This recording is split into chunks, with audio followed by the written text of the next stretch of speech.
제가 20살 때에 처음 죽음을 경험했습니다. 제 죽음이 아니라 가까운 아버지의 죽음을 경험했습니다. 그때는 하늘이 무너지는 것 같았고, 그리고 너무나 슬펐고 두려웠습니다.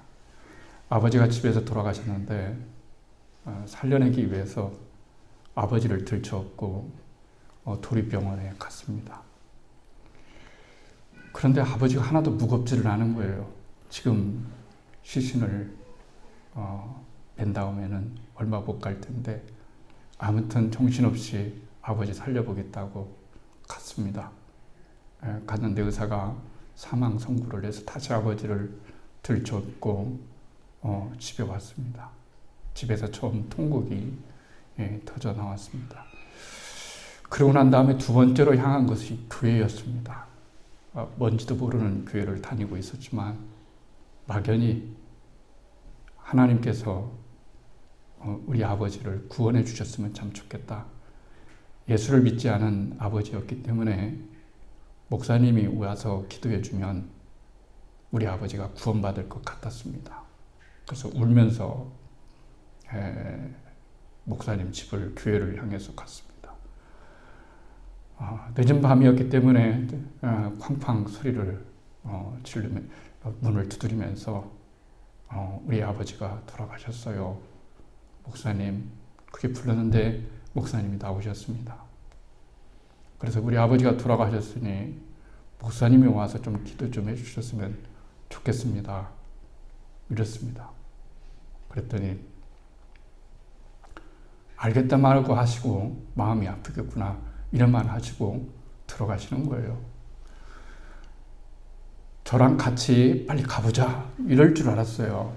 그래서 우리 마음에 참 상처가 되었습니다. 그래서 왠지 모르게 뛰어오면서 한 번도 가져보지 못했던 생각을 했습니다. 내가 목사라면 나는 누가 죽는다 할지라도 세상 끝까지 가겠다. 가서 아픔을 함께 주겠다. 이랬습니다. 근데 목사가 된 겁니다. 하나님의 은혜 가운데 왜 목사가 됐는지 모르겠습니다. 그것을 가르쳐 우리는 부르심이다. 이렇게 말합니다. 아픔은 풍화됩니다. 세월이 지나면요, 아픔도 다 이렇게 그 바람결에 바위가 이렇게 닳아지는 것처럼 그렇게 됩니다. 아픔이라는 것도 풍화됩니다. 그래서 세월이 지나면 그 아픔이 아픔으로 다가오지 않고 더 이상 눈물이 나지 않습니다. 그게 먼 슬픔이라고 얘기합니다. 왜 그런 걸까요? 그게 슬픈 거죠. 슬퍼야 할 때 슬픔을 못 느끼는 거. 이거 굉장히 슬픈 겁니다. 그렇게 아버지를 살려보겠다고 뛰어갔는데 지금은 아버지의 묘소에 고산성이 가지고 가면 전부입니다. 그 아픔을 느끼지 못하는 그런 아픔이 또 있는 거죠. 슬픔을 못 느낀다는 것은 또 하나의 아픔입니다. 그래서 그 죽음은 먼 죽음인데, 먼 슬픔인데, 먼 슬픔이 가까이 있는 슬픔을 밀어내는 거죠. 하나님께서 우리 모두를 부르셨습니다. 하나님께서 가나안 땅에 살고 있던 하란 땅에 살고 있던 아브라함을 부르셨어요. 잘 살고 있었는데 왜 부르셨을까요? 우리는 부르실 때에 어려울 때도 부르시지만 힘들 때도 부르시지만 잘 살 때도 하나님은 우리를 부르십니다. 부르심의 궁극적인 목적은 우리를 사랑하심입니다. 우리를 사랑하시기 때문에 하나님이 우리를 부르시는 겁니다. 하나님께서 부르시고 아브라함을 부르시고 가나안 땅에 가거라 이렇게 말씀하셨어요. 사실 아브라함이 살고 있는 하란이나 메소포타미아는 티그리스와 유프라테스 강이 흘러서 비옥한 곡창지대를 만들고 있기 때문에 어떤 장소, 어떤 곳보다 더 살기가 좋은 곳입니다. 그런데 하나님께서 그 자리에서 내 고향 본토 친척 아비 집을 떠나 내가 지시한 곳으로 가라 이렇게 말씀하셨습니다. 저도 마찬가지입니다. 하나님께서 너의 본토 친척 아비 집을 떠나 가나안 땅에 가라 그랬습니다. 그래서 가나안 땅에 온 거죠. 우리 모두는 가나안 땅에 들어와 있습니다. 우리가 보는 가나안 땅이 그 가나안 땅이 아니라 하나님이 부르시는 그곳이 바로 가나안 땅이기 때문에 그렇습니다. 하나님이 부르시는 그곳이 가나안 땅이에요. 하나님께서 아브라함을 부르셨습니다. 그런데 부르셨으면 정말 부르심에 걸맞게 좋아야 되잖아요. 아시는 것처럼 가나안 땅에 어렵게 부르심에 그곳에 갔습니다. 갔더니 너무 어려운 거예요. 기근이 너무 심해서 먹고 살 수는 없습니다. 그래도 아브라함은 버텼습니다. 버티다 안 되니까 애굽 땅에 내려갔습니다. 애굽 땅은 살기가 참 좋았습니다. 거기는 아시는 것처럼 이집트는 나일강이 흐르고 있기 때문에 그렇습니다. 사막에 있지만은 사막에 없는 것처럼 모든 것들이 다 갖추어졌어요. 마음껏 고기를 먹을 수 있고 농사 지을 수 있고 모든 것들이 다 잘 됐어요. 이상하지 않아요? 여러분, 우리들의 관념으로는 하나님이 부르신 곳이 더 좋아야 되고 하나님이 안 부르신 곳이 더 나빠야 되는데 거꾸로 하나님이 부르신 곳에는 기근이 와 있고 하나님이 떠나 있는 곳은 오히려 풍요로운 그런 것을 보여야만 되는 이중적인 그런 모습을 보게 됩니다. 아브라함은 애굽에 내려갔어요. 애굽에 내려가서 거기에서 정착을 하고 했는데 하나님께서 여러 가지 계획을 세우셔서 섭리로 그를 다시 가나안 땅에 들어가게 하셨다. 이렇게 성경은 말을 하시고 있는 겁니다. 후회라는 게 있습니다. 후회라는 게 있죠. 사실 후회는 해봤자 소용이 없지만 인간이기 때문에 잠깐 드는 후회가 있습니다. 진실이 아닌 후회도 있습니다. 하나님 앞에서 그냥 한번 투정 부려보니라고 하는 후회도 있습니다. 진실로 하는 후회도 있습니다. 아브라함이 가나안 땅에 들어갔을 때 기근이 생기고 그리고 먹을 것이 없어서 돈을 주고도 살 수 없는 그런 현실을 부딪혔을 때 그 굶주림에 지나쳤을 때 그는 애굽으로 가야만 했습니다. 그럴 때 그는 아마 의심을 할 수도 있었고 후회도 할 수 있었습니다. 하나님이 부르셨는데 왜 먹을 것이 없느냐? 내가 잘못 들은 것일까? 두 번째는 이런 거죠. 만약에 하나님이 부르셨다고 한다는 것이 사실이라고 한다면 내가 하나님의 말씀을 듣는 것이 아닌데 그냥 하나님 땅에 살았다면 먹는 거 걱정 없고 입는 거 걱정 없고 그리고 기본적인 생활을 하면서 살 수 있는데 내가 왜 이렇게 살아야만 되나 하는 그런 생각을 가질 수도 있을 겁니다. 우리도 인생을 살아가다 보면 후회가 됩니다. 내가 하나님을 너무 잘 믿었나? 내가 하나님께 너무 충성했나? 그렇게 할 필요가 뭐 있었겠어? 저절 그냥 적당히 믿었으면 됐지 꼭 이렇게 믿었어야만 됐나? 이런 생각이 들 때가 있습니다. 시험입니다. 세상에 하나님을 우리가 믿으면 얼마나 많이 잘 믿었겠어요? 하나님께 정말 헌신했다면 얼마나 헌신했겠어요? 그런데 인간이기 때문에 부질없이 그런 생각을 할 때가 다 있습니다. 사람이 죽을 때는 조금 진실해진다고 하지 않습니까? 아니요, 진짜 진실해질 거라고 생각합니다. 사람이 죽을 때 아들과 자식 놓고 내가 너 사랑하는 것이 후회된다 이런 사람은 없습니다. 내가 너한테 잘못 해준 것이 정말 잘했다고 생각한다 이런 사람은 없습니다. 아무리 잘해줘도 후회가 되는 거예요. 조금 더 잘해줄 걸, 조금 더 내가 헌신해 줄 거 이렇게 여러분 후회합니다. 하나님을 믿는 것도 그런 겁니다. 열심히 살아왔고 열심히 믿어왔지만 우리가 막상 죽음 앞에 서면은 정말 제대로 믿었다면 얼마나 좋았을까? 하나님 정말 잘 믿었다면 얼마나 좋았을까 하게 되는 것이죠. 지난 주일에 딱 일주일이 됐는데요. 부구장이 날라왔습니다. 지방 카톡에. 모교회 장로님, 우리 지방에 있는 모교회 장로님의 아내가 권사님이 소천하셨다. 이렇게 부구장이 날아왔습니다.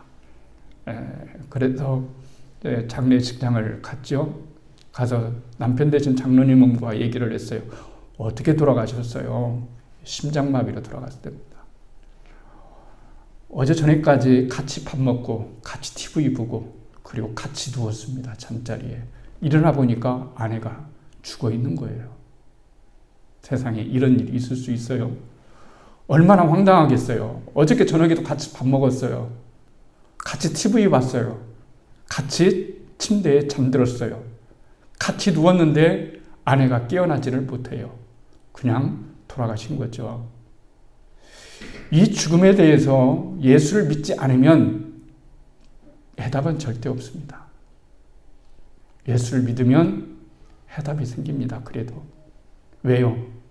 그래도 예수를 믿고 죽었기 때문에 지금 여기에서 눈을 감았지만 하나님 나라에서는 눈을 뜨게 된다는, 그리고 우리 모두가 다시 만날 수 있다라고 아는 잠시 동안의 이별, 잠시 동안의 헤어짐, 잠시 동안의 떨어짐, 이런 겁니다.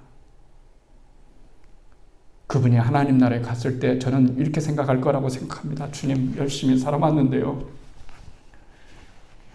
더 열심히 살았으면 더 좋았을 텐데요. 하나님 더 잘 믿고 영혼도 더 사랑하고 더 이해하고 용서하고 이렇게 넉넉하게 살았으면 얼마나 좋았을까요? 이렇게 분명히 얘기했을 수도 있을 겁니다. 나이가 62살이시니까 한참 때 아니겠습니까? 여러분, 그런 거예요. 아벨라의 성녀 테레사가 이런 말을 했습니다. 그 무엇에도 놀라지 말고 그 무엇에도 너무 기뻐하지 말라. 모든 것은 지나가는 것이니 이랬습니다. 모든 것은 다 지나가는 거죠. 전도서에는 이런 것이 이렇게 나옵니다. 모든 것이 헛되고 헛되니 모든 것이 헛된 것이로다 라고 하는 겁니다. 이 세상에서 가장 무서운 말이 있다고 한다면 여러분은 어떤 말일까요? 욕일까요? 욕 별로 무서운 거 아니에요. 진짜로 무서운 말은 뭐냐면 적당히예요. 적당히. 적당히 살아라. 적당히 믿어라. 적당히라고 하는 것이 무서운 거예요. 적당히의 반대말은 진지함입니다. 우리가 예수님을 믿을 때에 중요한 것은 진지함입니다. 진지함입니다. 하나님에 대한 진지성, 사람에 대한 진지성. 여러분이 누군가를 사랑하는데 이 사람이 여러분을 대충 대해요. 기분 좋겠습니까? 여러분이 하나님을 믿어요. 하나님을 적당히 대해요. 하나님도 인격을 가지고 계신 분이니까 기분이 안 좋으시죠. 하나님이 우리를 적당히 대하신 적은 없거든요. 언제나 진지하게 대하셨어요. 그렇기 때문에 신앙이라고 하는 것은 진지성을 가지는 것입니다. 진지한 마음을 가지게 되는 겁니다. 그런데 우리가 아시는 것처럼 하나님이 가나안 땅으로 너를 축복하겠다고 불렀는데 갔더니 인간적인 축복은 보이지 않았어요. 오히려 고통과 또 어려움 속에 그가 경험했던 것은 기근이었던 것을 알게 됩니다. 그리고 세월이 지났습니다. 요셉의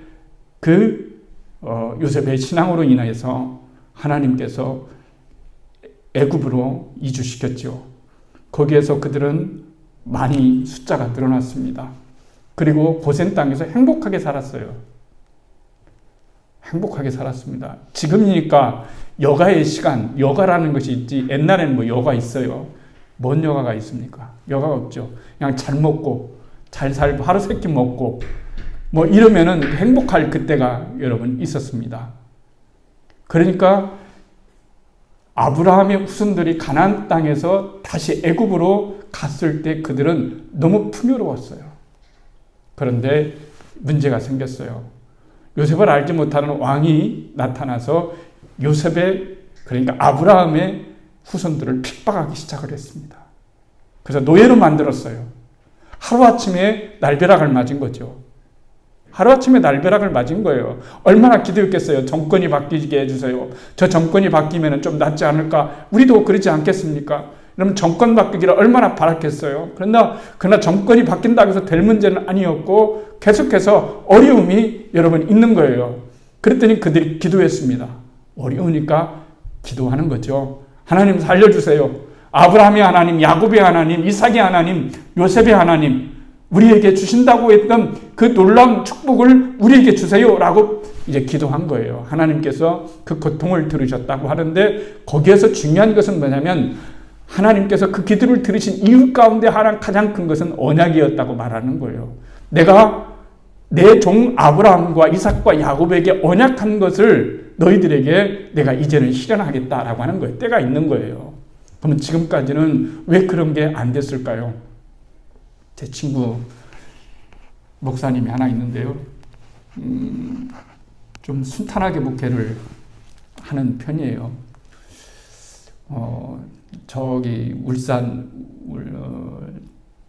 저기 창원에, 큰 도시죠. 창원에서 대형교회를 영락교회 부목으로 있다가 대형교회로 갔어요. 그런데 맨 전화를 하면은 자식 때문에 고통스러워. 미치겠다. 장 목사 미치겠다. 왜? 오늘도 학부형 모시고 오라고 해서 학교에 갔어. 아버지는 큰 교회 유명한 목사인데 자식은 다 이마다 사고를 치고 불려다니고 막 이러는 거예요. 아버지가 목사인 것도 반감하고 그래요. 그래도 그냥 하나님께 맡겼어요.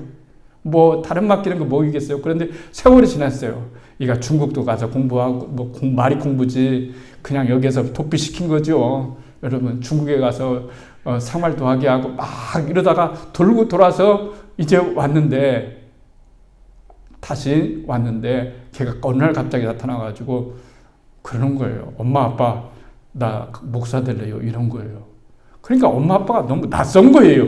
얘가 이럴 애가 아닌데 갑자기 왜 목사냐고. 너 그러지 마라. 너 갑자기 왜 그래.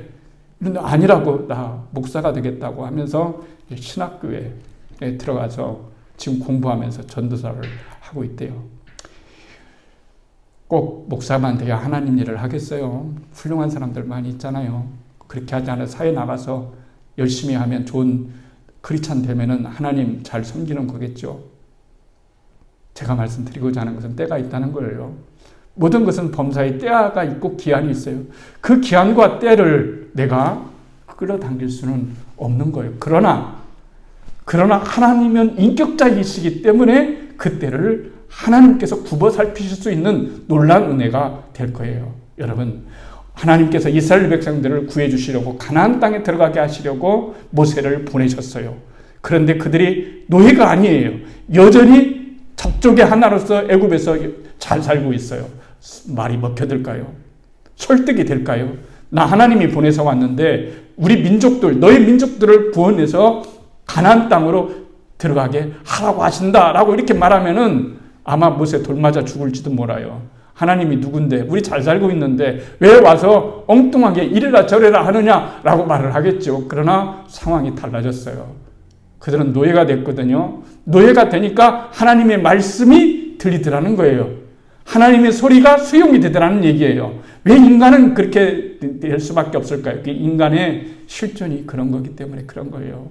인간은 여러분이 생각할 때, 우리가 생각할 때 모든 것들이 다 잘 돼가면 하나님을 더 잘 믿겠지만은 실상은 그렇게 되지 않는 것이 바로 인간의 본질이기 때문에 하나님께서 우리에게 진정으로 주시고자 하는 것은 구약시대는 가나안이었지만 지금은 하늘의 가나안 하나님의 땅을 유업으로 주기 위해서 우리를 끊임없이 부르시는 하나님의 놀라운 섭리가 거기에 담겨져 있기 때문에 여러분 그런 거예요.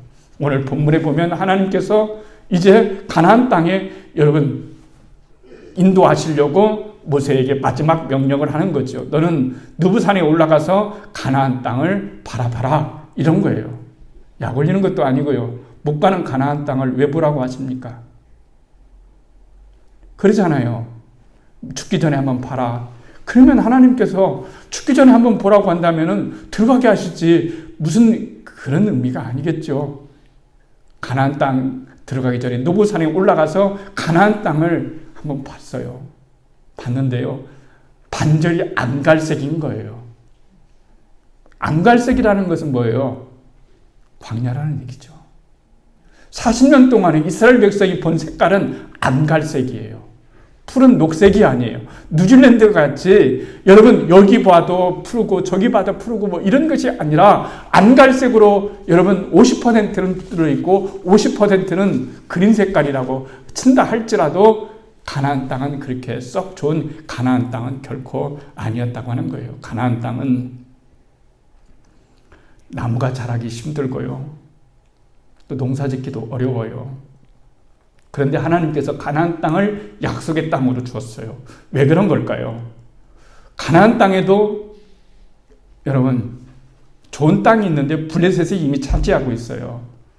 그래서 산악지대나 광야에서만 살 수밖에 없었던 것이 가나안 땅에서 이스라엘 백성이 살아내려고 했던 그것이에요. 그러니까 인생이라고 하는 것은 그런 거예요.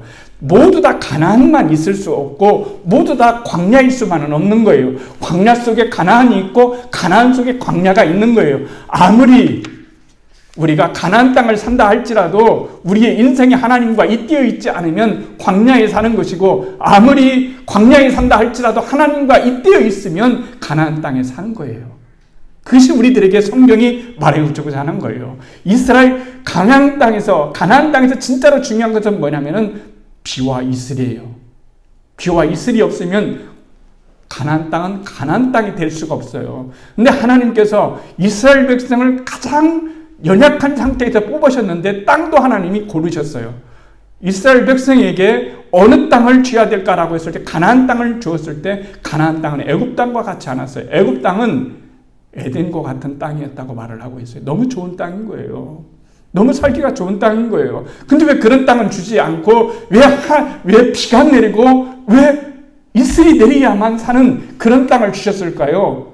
진정으로 하나님께서 우리들에게 원하시는 것은 뭐냐면 언제나 너희들이 나를 바라보며 살아가는 것이 진정한 축복이고 삶의 의미이기 때문이다 라고 이렇게 말씀을 해주고 있기 때문에 그런 거예요.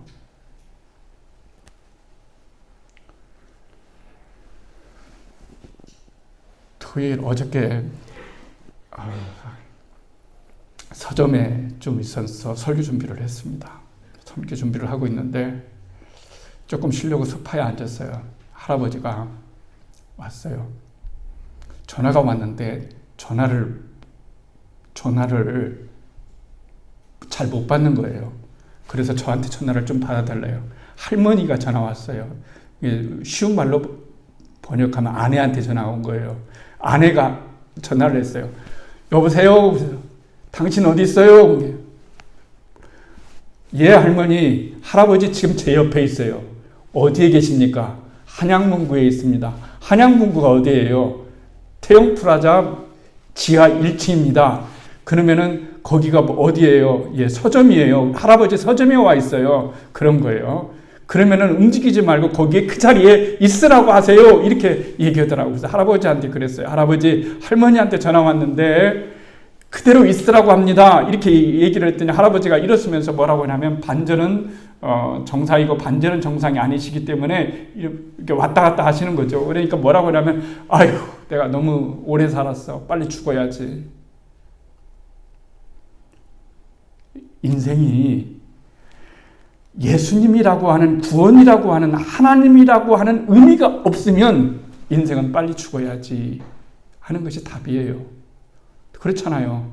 다른 사람에게 미안하고 해끼치고 또 불편함을 주고 인생이라는 게 별게 있어요. 그러나 그 할아버지에게 진정한 인생의 의미가 있으려면 우리에게 진정한 의미가 있으려면 뭐냐면 바로 예수님인 거예요. 진정한 가나안 땅은 어딜까요? 여러분들이 기도하면서 하나님 제발 가나안 땅을 주세요. 저는 지금 가나안 땅에 살고 있는 거예요. 하나님이 보내신 그곳이 가나안 땅인 거예요. 와서 봤더니 성도도 없고 와서 봤더니 불무지고 왔다 봤더니 정말로 너무나 적이 없고 그래서 하나님만 바라볼 수밖에 없었고 하나님께 기도할 수밖에 없었고 하나님을 붙잡아야만 사는 그런 삶을 살아내는 곳이 가나안 땅인 거예요. 그것을 통해서 하나님 나라와 잇대어 사는 거예요. 예전에 수개월 전에 광야의 설교를 하면서 이슬에 대한 설교도 했죠. 양은 이슬을 먹고 산다. 광야에 비가 내리지 않는데 어떻게 존재할 수 있느냐? 새벽에 내리는 이슬이 바위틈에 끼면은 그것을 핥아먹고서 하루를 버티는 거예요. 이슬 먹고 하루를 견뎌요. 얼마나 대단한 존재예요, 양이. 그러니까 유목민들이 살아가는 거예요. 이 설교 딱 끝나고 하니까 죄송합니다. 장효순 중목님이 가면서 그러신 거예요. 목사님, 제 몇 년 동안을 이슬만 먹고 산 것 같아요. 이러시더라고요. 이슬만 먹고 사는 것 같아요. 이슬만 먹고 살았대요. 그 이야기가 생각이 좀 많이 남더라고요. 이슬만 먹고 사는 그곳이 가나안이에요. 우물이 넘치고 나일강이 넘치고 유프라테스와 티그리스 강에 그 강물이 넘치는 곳으로 인도해 주시지 아니하고 우리들로 하여금 광야와 같은 가나안에 머물게 하시고 오직 비와 오직 이슬을 내려야만 산다고 하는 그런 간절함이 있을 때 하나님과 잇대어 살 수 있는 그런 믿음이 우리들 가운데 있기 때문에 그런 거예요. 우리 자신을 너무 과신하면 안 돼요. 우리 자신은 우리 스스로를 보아도 믿을 구석이 사실은 없어요. 우리는 늘 연약하고 우리는 늘 부족하고 우리는 언제나 세상 지향적이고 그렇습니다. 그런 우리가 하나님 나라에 무사히 도착할 수 있는 길은 언제나 하나님과 잇대어 사는 그런 삶밖에 없기 때문에 하나님은 우리에게 가나안을 허락하여 주시는 거예요. 예수님 안에 살 수 있는 곳이 가나안 곳이에요. 나를 가라에서 보내신 곳이 바로 가나안이에요. 오늘도 이슬이 내려야 살고 오늘도 비가 내려야만 산다고 하는 이 절박함이 있는 그 장소가 바로 가나안 땅이에요. 그 가나안 땅에서 우리는 비로소 하나님을 붙잡을 수가 있는 거예요. 그래, 조금만 기다려라. 힘들지. 너희들이 보는 세상이 전부가 아니야. 여기에서 흘렸던 고난과 아픔과 눈물은 언젠가는 다 씻겨지게 되는 거야. 하나님 나라가 또 있어. 아이가 뱃속에서 10개월 동안 있으면 거기가 전부인 줄 알지? 근데 또 새로운 세상이 있잖아? 그런 것처럼 우리가 이 땅에서 죽으면 끝날 것 같지만 죽음과 동시에 다시 탄생해지고 다시 살아날 수 있는 하나님 나라가 있는 거야. 그것을 위해서 나는 태초부터 너희를 위해서 불렀고 너희들을 지금 부르고 있는 거야. 그러니 나를 믿고 있는 곳이 가나안이란다. 나를 붙잡지 않으면 안 되는 삶이 가나안이란다. 나를 부르지 않으면 안 되는 그곳이 가나안이란다. 그거야. 그것 때문에 십자가를 내가 내 아들에게 증거해 하신 거야.